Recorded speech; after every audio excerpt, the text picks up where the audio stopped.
Welcome to Rock That Relationship, a podcast about all things relationship with Corey and Tracy. Now let's get real and start creating relationships that rock.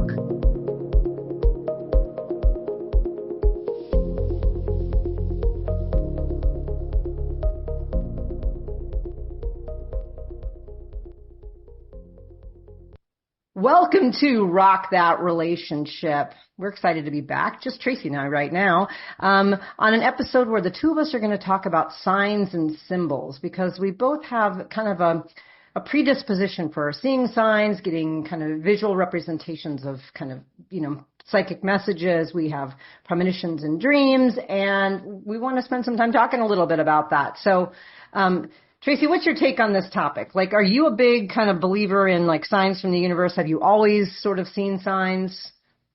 Yes, I'm a big believer. I can't remember if I've always seen signs or not, like since I was a kid. I don't know. But I did have, growing up, I did always feel that I was in the wrong place, that I should be in Paris, even though no one in my family spoke another language. I never had traveled anywhere. But I was like, why am I not in Paris? Why am I not in Paris? And then I had these very weird things about Russia. And I saw a Marc Chagall painting about Russia, and I was like, identified so much with it, even though I'm not Russian, no one in my family was. And then as I got older, a lot of that, I didn't pay that much attention to it. And then I also was obsessed with the Holocaust as a teen, which isn't your normal, teen obsession, right? And so much stuff where I felt so connected to these things. And then it wasn't until in the last 4 years, obviously since we met, that, all this stuff started making a lot more sense.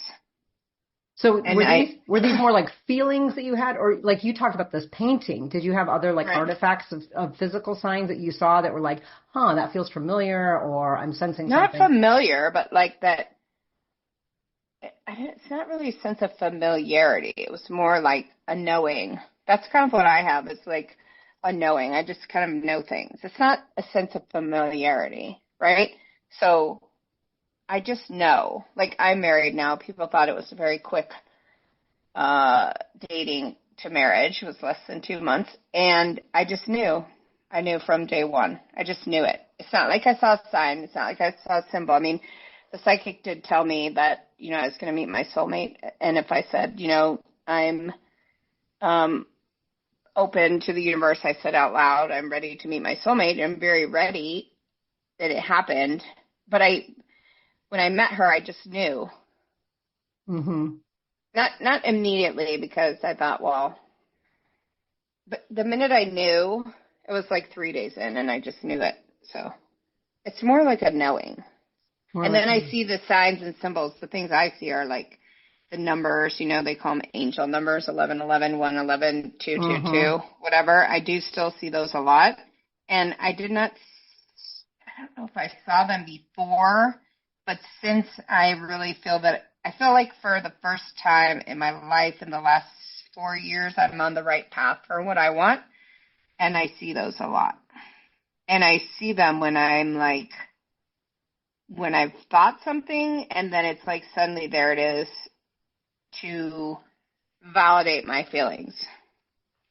Okay. So I guess I do use these numbers, as validation that I'm on the right track. Right. So some people see signs as a way of just all of a sudden just informing them of something that they hadn't even heard or thought. And then other people see signs as more of a validation of some type of intuition that you might have had, or that you're already doing something and you're just feeling whether you're in alignment. And so, yeah, I mean, I've tried to use signs as kind of a direction post. That's when I was first kind of really tapping into signs. About 4 years ago, I was really, really focusing on signs. But it kept kind of throwing me off a little bit, because sometimes the signs would tell me something that felt different than what my gut was telling me, and I got really confused, and I ended up going to an intuition coach to get it all sorted out. And she told me that signs and symbols for me also are more validating, right? But they're not my intuitive process is so strong that the signs might end up throwing me off. So, I mean, I do get some signs that help me sort of explore something maybe I wouldn't have thought about. When I was getting Reiki done for the very first time, I actually had this vision of a llama that came in my brain in a far off land and it had a red bandana kind of over its mouth, and I thought it was kind of strange. It was in 2021, September, and I had met you previously a month or so earlier at that, well, maybe it was 2 months pool almost. party. Yeah, Right? at the pool party. And then when I met up with you again, we started talking with you and me and two other folks about possibly hiking Machu Picchu. And then all of a sudden it like occurred to me that I was on the right track. Like this is the wagon I'm going to hitch my horse to, because there was something about that llama in a far off land. I was like, okay, this feels like I should follow this. And incidentally, I never made it to Machu Picchu with you because of my mother's death, but you ended up going, and that ended up having a ripple effect on another person. And so, but for me, that sign was very, very strong. So, and it didn't validate anything for me at the time because I didn't know what it would be validating. Right. But once I had the experience, I could reflect back and be like, ha, this is what that meant, like the aha moment. Right. Yeah. So, but I've always had very, very strong intuitive responses since I was very, very young. And dreams, premonitions. I was just out to dinner a couple days ago with an old friend of mine who was telling, her son was with us, and she was telling him, she goes, yeah, Corey is like super intuitive. She has these crazy dreams that come true. She's like, do you remember the one where you dreamt about the plane crash before it happened? And I said, I do remember that one. I woke up in the morning and I could describe the plane, everything about it. I knew everything about the crash. I knew where it had crashed, and I turned the news on and it had crashed just right around that time, just enough to be on the news. But it was in the middle of the night for me when it crashed, so I wouldn't have known it otherwise. But what was your connection to that plane? Anything? Nothing. But you know what's interesting about it is that plane crashed, I think it was in Colorado. And then it wasn't too long after that I had this really fascinating dream that was in color, and it was so vivid. And I was driving through a small town in Colorado. Again, a nondescript. I have no idea what town this was. And I think at the time I had never even been to Colorado. And I was driving through, and I remember seeing this gas station on the corner. And it had one of those old-fashioned kind of gas pumps that was rounded at the top. And it was like a tumbleweed rolling by. So it probably was like, I can't remember, southern Colorado.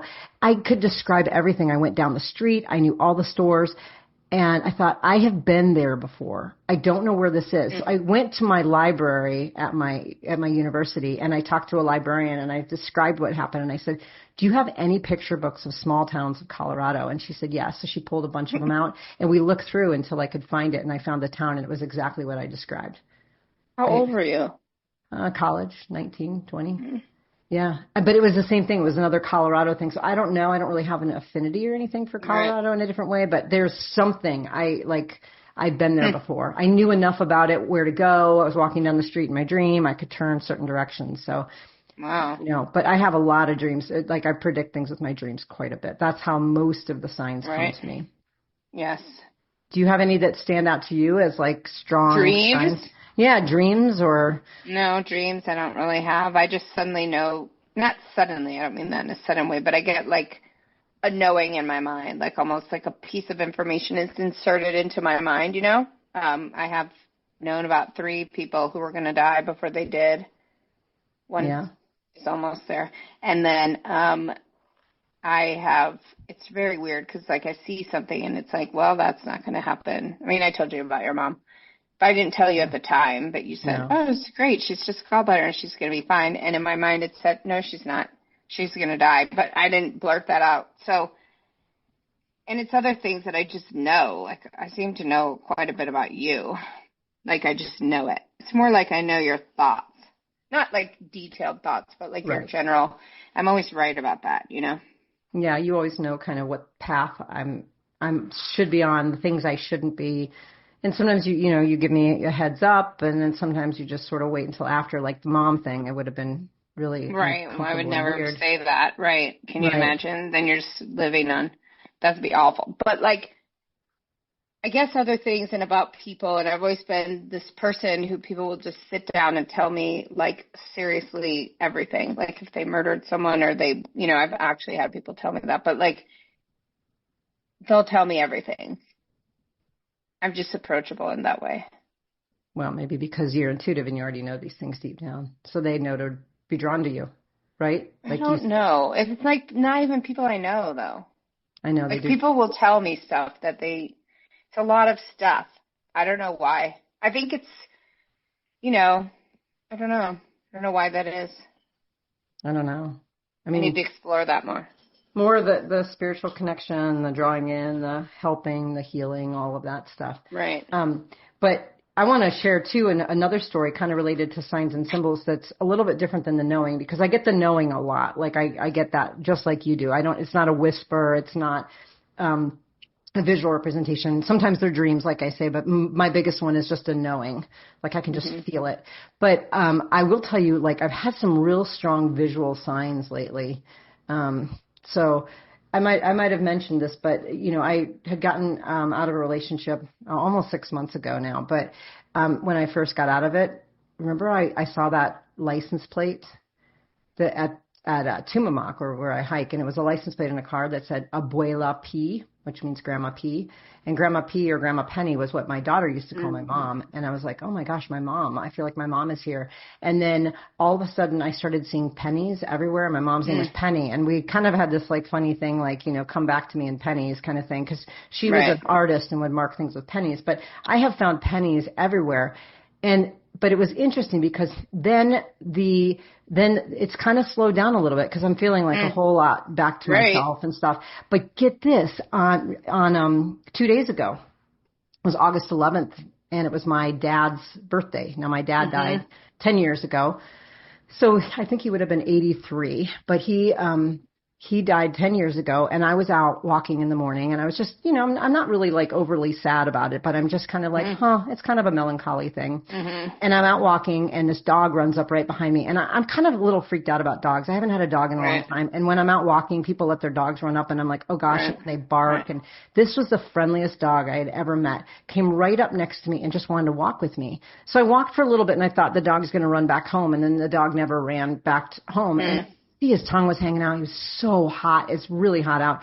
So he followed me back to my house, and I gave him water, and I was like, well, you can't live here, but you can stay here for a little while until you cool down. So we sat on the patio together, and I did my work from my computer on my patio while he laid on my lap and drank a bunch of water and get back on my lap. And he's not a small dog. And so we did a lot of cuddling, and then we decided to walk back out and try to knock on doors, and couldn't find his owner. I had posted it online. I hadn't heard anything. So I jumped in the car, and I decided to go over to our Pima Animal Care Center to see about his microchip. And remember, I got there, and I was like, I can't wait in this line. There's a line of like 40 people. I didn't have a leash or a collar. So I said, I feel like I need to go back. And I stopped and got him some food. I had run into a gas station as fast as I could, grabbed him some food, came back to my house. He ate, drank, we cuddled some more. And then I got a message from, what was his owner, online on the post I had put. And so we ended up reuniting. He reunited with her. But I'd had him for several hours at that point. And of course I had already named him. And I decided to name him Padre. That's what I was calling him, Padre, which in Spanish means father, because it was my dad's birthday. And Padre kept me company for a lot of the day. And I knew I couldn't keep Padre, and I knew I wouldn't want to because he was somebody else's. But I had this, he was like a sign. It was like a sign that my dad was here. And my mom has been in my space for the last several months, dropping pennies out of thin air. She's kind of stepped back a little bit, and all of a sudden this Padre dog shows up, and I'm pretty sure it felt very much like my dad was with me. It was so comfortable.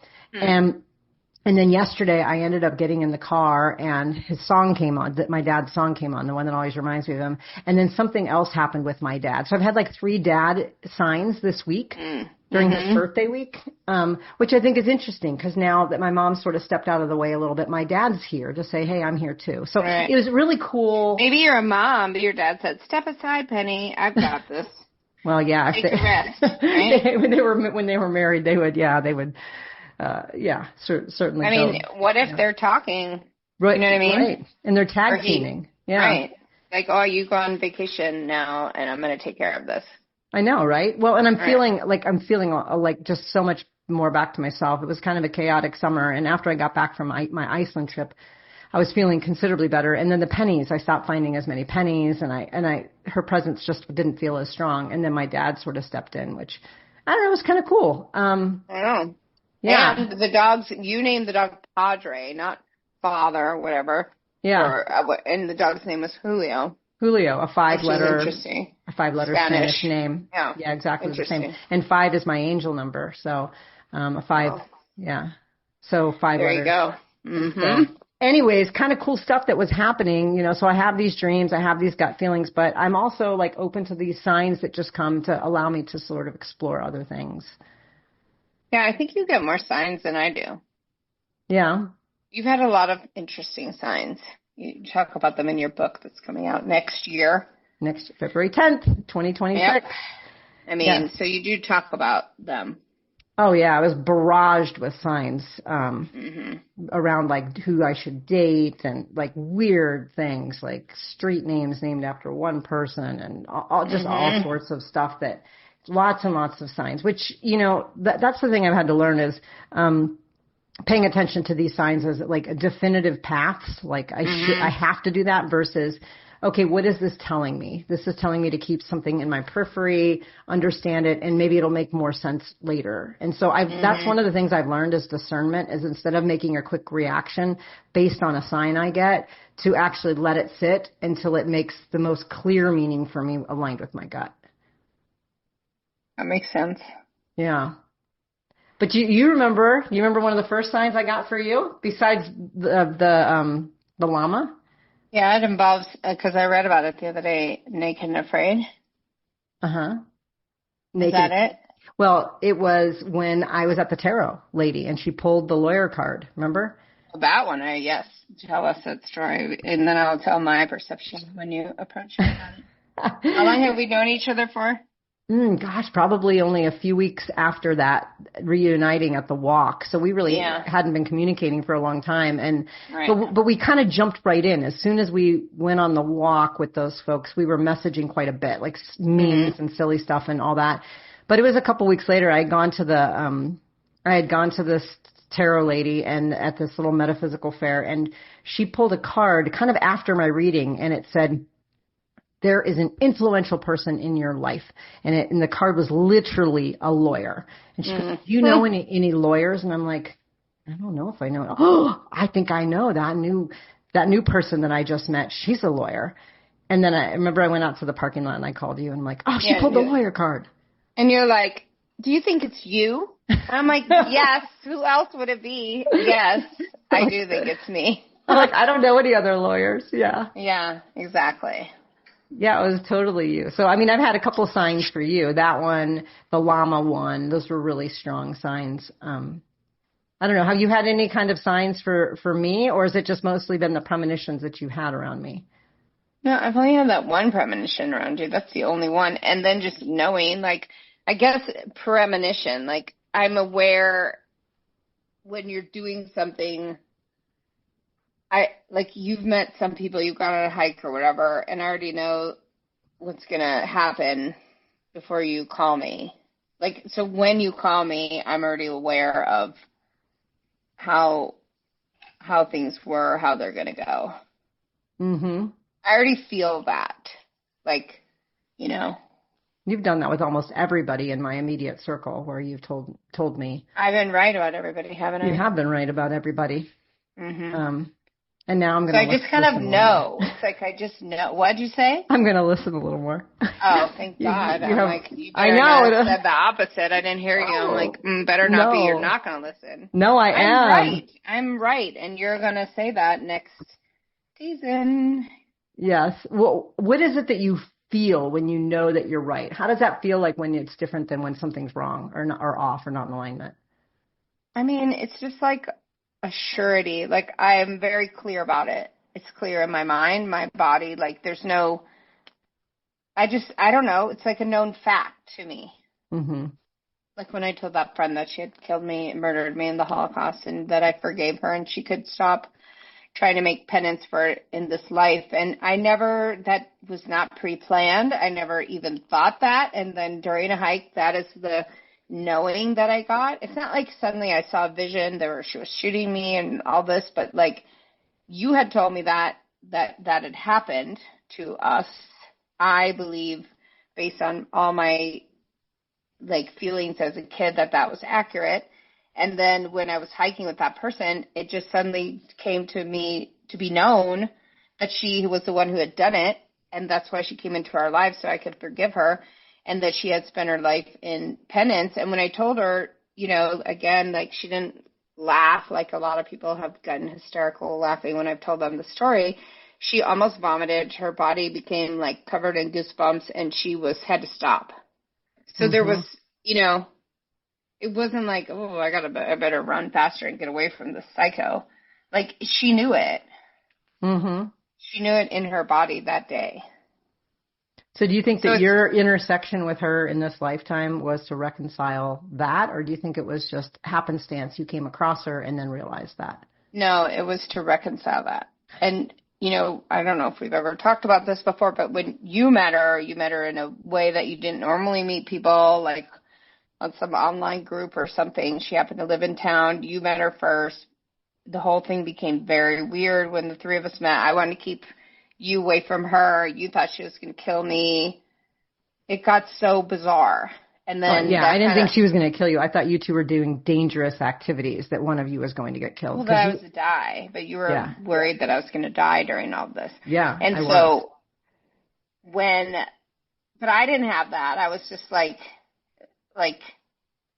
carefree about that, but I wanted you to stay away from her, or her to stay away from you. It's like something that I couldn't even control, that I would never, ever do. That was so out of character for me, and I could care less, right, generally about anything like that. But it's like it came from a place inside of me that I didn't even know existed, and I just felt this need to keep you away from her.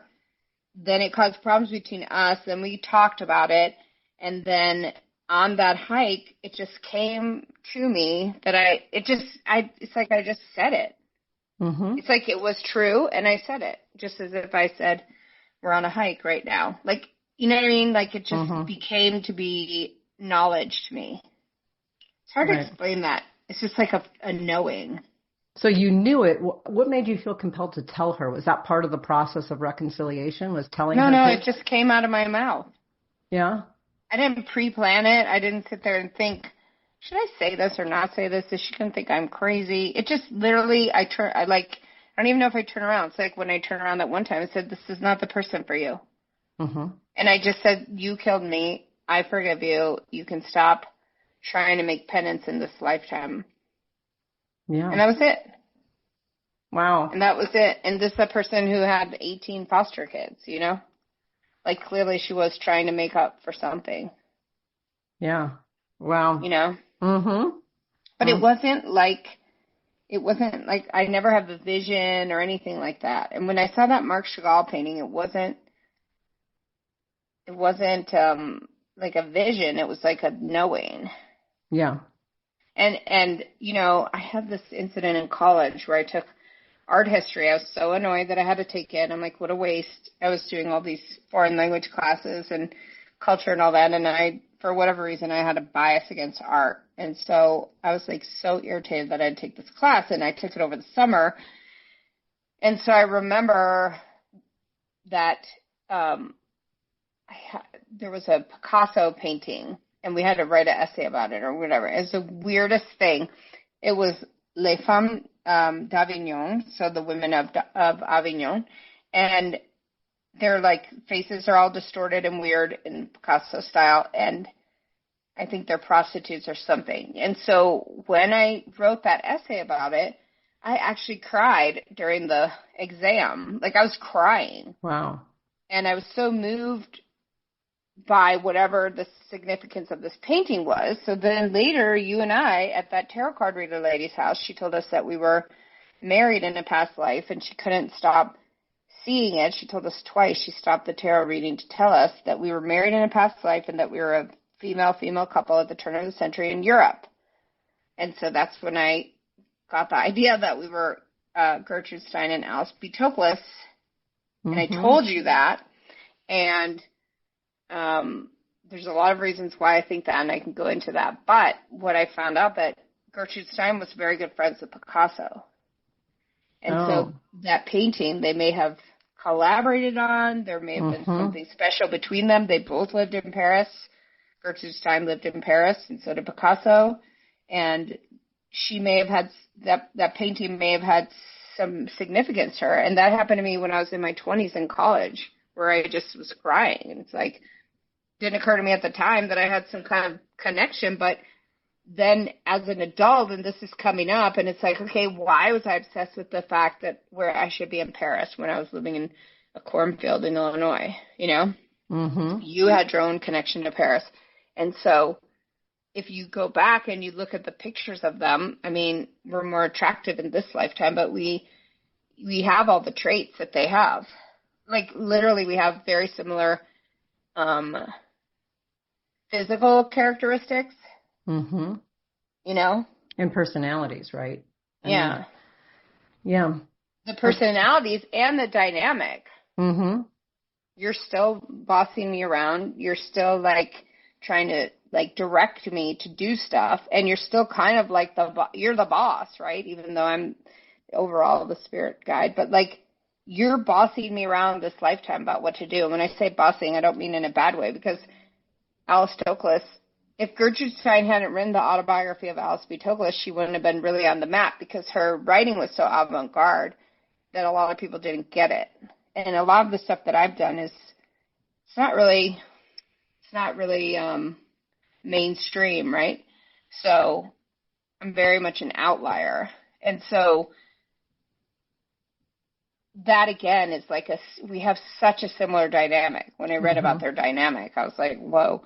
Like, this is basically us to a T now. Yeah, so interesting, because nobody knows really Alice Toklas. I mean, that's not a household name like Gertrude Stein. But people believe that she actually wrote the book. So the book was the autobiography of Alice B. Toklas, but written by Gertrude Stein, but it only came to fruition after their long partnership, and some people speculate that it was actually Alice who wrote it. And maybe it wasn't Alice, but maybe Alice pushed Gertrude to do it, right? Right. And now, in this lifetime, you've written a book where I happen to be one of the central people. Mm-hmm.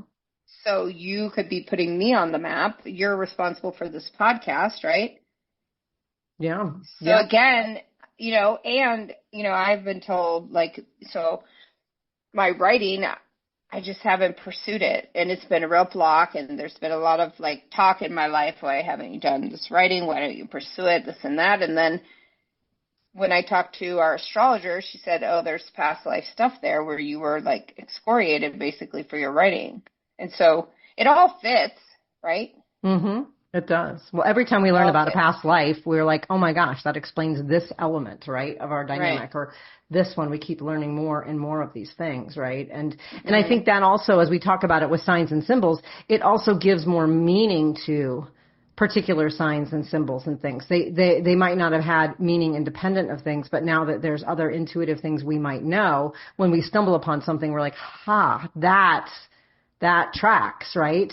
Like, that makes more sense. And so you can see things or feel things or know things that maybe we wouldn't have in isolation, but because all these things keep fitting together like a puzzle, we can make a larger story about it. Totally. So what kind of, do you have any kind of instincts or premonitions right now that are sitting with you? No. It's like I just know stuff when I know it. And I'm not one of those people that's like, oh my God, I don't want to know this. I don't care. Like, I'm fine. I can know it. Nothing. Things don't really bother me. Death doesn't bother me. Conflict doesn't bother me. Stuff like that doesn't bother me. It's not like I know the answers to everything in the world. I'm very perplexed by what's happening in our country right now. But I just know stuff. Well, it's interesting, like, what you know. Some of it seems more significant than others. Like, it's interesting, like, as someone who also identifies as highly intuitive, sometimes I make really bad decisions because I don't have an intuitive ping about something. Right. I'm like, why can't I figure this out? But then I'll know exactly which street to drive down to go to the grocery store. Like, that'll be a really strong indicator. Maybe it avoided my imminent death in an accident. Maybe that is more significant. But It's like when I kind of ask the universe for a sign, or I ask for a feeling, or I'm like seeking it, or I'm open to the clarity that I need. I don't get it, but then it just drops on my head while I'm out walking or something. And it's not necessarily that situation. It's just something random, right? Like, it's just like, boom, okay, I need to know whatever this is, but I don't know why I'm getting this information right now. Mm-hmm. But I often don't say anything about it or do anything with it. I mean, I sometimes I'll behave in reaction to it, but I don't often tell people, because when I was younger and I would get like these dreams, I thought people thought I was like a lunatic. I mean, I had a dream one night about an active shooter on my campus, and that was going to come the next day. Now, what do? Go to the police and say I had a dream about an active shooter? I'm going to be put in custody. So I was like, gosh, I hope this isn't real. And then guess what happened? An active shooter came to my campus the very next day. Thankfully, no one was hurt. But still, it was terrifying, right? Like, so sometimes I don't know what to do with these signs that I get particularly through my dreams or the information that I get. I'm like, do I head it off, or do I wait? Like you waited to tell me about my mom, but if you would have told me earlier, would I have listened to you? Would I have stopped her from surgery? No, I probably wouldn't have. I would have been upset with you. But so what do you do? I mean, you just live with it. I mean, if you had like very specific knowledge, like ahead of time, plane number, blah, blah, blah. But yeah, if you knew that a plane is going to get hijacked, you're going to call. I mean, maybe somebody would take you seriously, but they would just, they wouldn't institutionalize you. They would just say, okay, thanks. And nobody would do anything about it, right? Another crackpot. But, I mean, maybe things are supposed to happen also, but why do we know about them? I don't know. Right. Well, and at least it heads us off, right? Like, don't get on this plane because it's going to get hijacked. Right. I might not get on the plane, but to tell somebody that the plane is going to get hijacked, I don't know what I want to do with that information. I don't, it's kind of hard. It's like a huge responsibility. So I do, like you. I think yours is more, I mean, when I felt that, about your mom, what if I had said, oh no, actually she's going to die? I mean, she could have been hit by a car. You know what I mean? It's not like I knew how she was going to die. But did you know that after she had her surgery? Or did you know that well before she went in for the surgery? No, I knew it months before because she she went in to have her gallbladder checked or whatever, and you said, oh, it's good news. It's not cancer. She's going to be fine. And my mind said, no, she's not. She's going to die. But it didn't say like, oh, she's going to die of this gallbladder surgery by this botched operation. Right. It's not like I knew any details. Right. So why would I blurt that out to someone like, oh, no, actually, Corey, she's going to die. But she did. I mean, but see, that's where I feel like this stuff is more helpful than hurtful in the world. Not to tell you at the time, but after the fact that this is what was going to happen, whether there's nothing you could do about it, right? And remember what she had said to you, that she was done. Like she'd said that months earlier. She felt that she'd done everything she needed to do here and she was done. So you take all of that knowledge together and the fact that you still see symbols of her, and it's really helpful because then you say, okay, well, maybe this lifetime isn't all that there is. Like there is more, and that our death isn't something that's, while we don't want it to come, maybe it's not the end, and maybe we're still around, or we're choosing what we want to do for those people that we care about who are still here, Yeah. I mean, if she's putting symbols around, or your dad is, then clearly they're still trying to show you that they're around, that they're not out of existence, Yeah, I mean, it is comforting. Depends on what you think, existence is. Right. I mean, I guess when you develop a greater spiritual awareness or understanding or just belief, that then it actually makes you feel better, because I don't know what's true and what's not true, right? But if I believe that, okay, we have choices, we can come back to this next life, or we don't have to come back here, we choose to learn something. Did I choose to learn all these things? Well, maybe that's great. Like, it makes me feel better. Okay, did I choose this? Well, then what do I need to learn out of it? Rather than just being mad that something happened. And to understand that death is not an ending, it's merely a transition. Yeah. I mean, spiritually, like it's, I can embrace that. But in the earthbound realm, it's like, oh, but my mom can't pick up the phone and I can talk to her. So, I mean, sometimes I just talk to her just out loud and, and so that's there. But it still is kind of. But see, again, you talk to her out loud and you still feel her presence, right? Where Yeah. there are people, including myself, where those people for me are still alive, but they have no presence in my life. So it's like, what does the earthly existence mean? Just Right. being on here in this earth doesn't mean that you're going to have connection or whatever. So I think that that's like, that doesn't, yeah, you can't talk to her on the phone, but you still do talk to her. And she still, if that was a sign, it was a sign to you that you were on the right path to break up, even though Yeah. you were sad about it, there she was saying, validating your actions. Yeah, it was okay. Well, it was interesting when I went to Colorado a couple weeks ago. I was walking down the street on my morning walk, and it was pretty early, and I just happened to look down. I don't normally look down at the sidewalk, and somebody had taken like a Sharpie and written 303, which I believe is the area code there. So it's not totally like random, but it is kind of random that someone wrote it in Sharpie on the sidewalk, and it happened to be at the exact moment that I looked down. Well, 303 is my mom's kind of nickname. It's the word mom spelled sideways. So she used to sign her cards as 303, which was mom sideways. And so I've always known her as 303, and that's just something really special. And again, I know the area code is 303, so it's not totally random. But yeah, but not random, but the fact that you saw it at that time. At that time, and I was like, I felt her. Like, she's here with me in Colorado too. Like, Here she is, right? And so I've been barraged with her so much, probably more in the last 3 or 4 months than I have been since she died. And I think she knew, A, she was validating that I'm on the right path. B, she knew that this was going to be a really difficult time for me this summer, with my kiddo leaving for Germany for a year and just feeling that sense of loss. My cat had died last year, just kind of a real changing of the guard for me this summer. And she kept me company. And so I feel a sense of peace. And so I'm happy that she has been there for me. And then my dad too. So it is really comforting. Mm-hmm.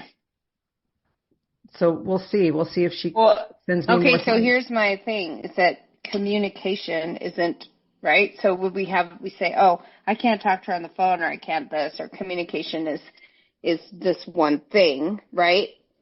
Is that really all that there is to communication in this world?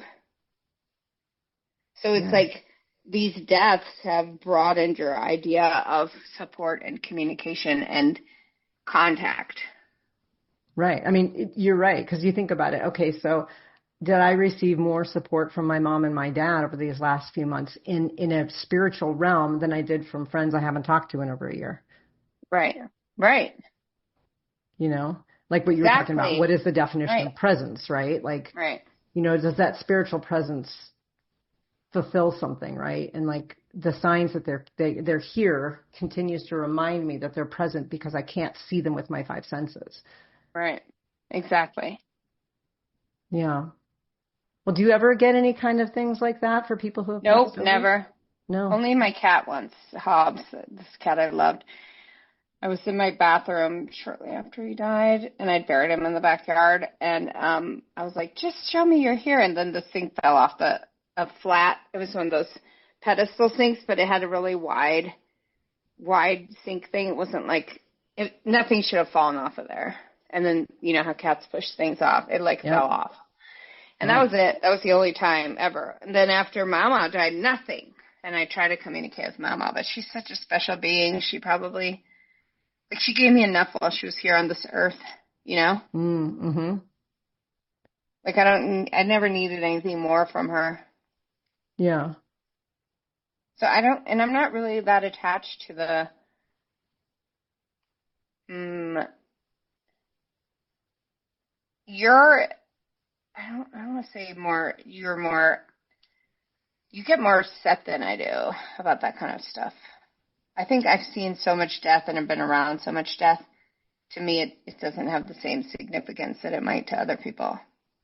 Yeah, I mean, I work in education. Like, I don't ever see like people dying, and I've had very few people in my life until the last 15 years actually die, like close people. It was my grandmother, and then my mom's partner, her long-term partner, and then it was my dad died, and then my mom died, and then it was like, and then I just had a friend pass away unexpectedly. And so I'm not used to seeing death and being around death. And so it is jarring for the rest of us. Well, I mean, I would be devastated, right, if my wife died. I mean, I would be inconsolable. I don't know what I would do. Yeah. But that's like my daily person. I mean, I guess your mom was kind of your daily person. But yeah, it is interesting. Yeah. Like all the other deaths, I've been like, Really? Okay. Yeah. Because I didn't really have that much daily contact with those people. Okay. I mean, that makes a difference also, Yeah.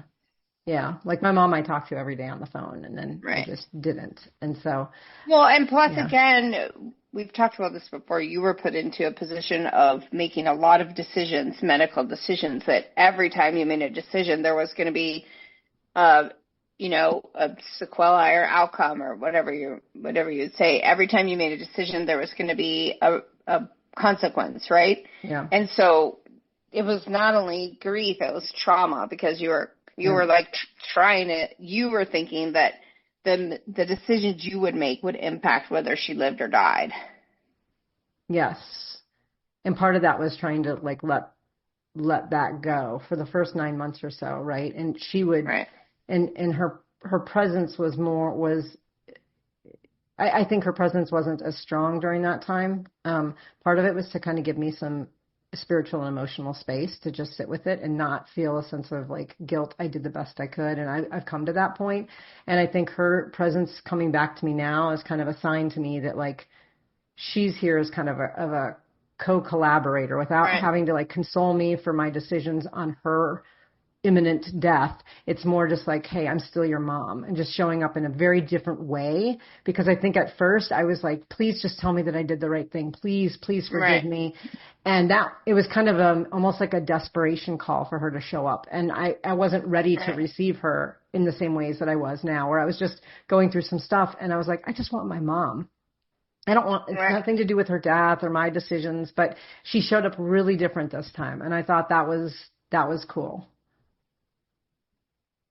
So. Yeah, but she showed up after, there was that dog named Penny in Croatia. There were signs and things, There were some, yeah. They were definitely there, and they were spread out just to let me know that she was okay. I think those signs let me know that she was okay.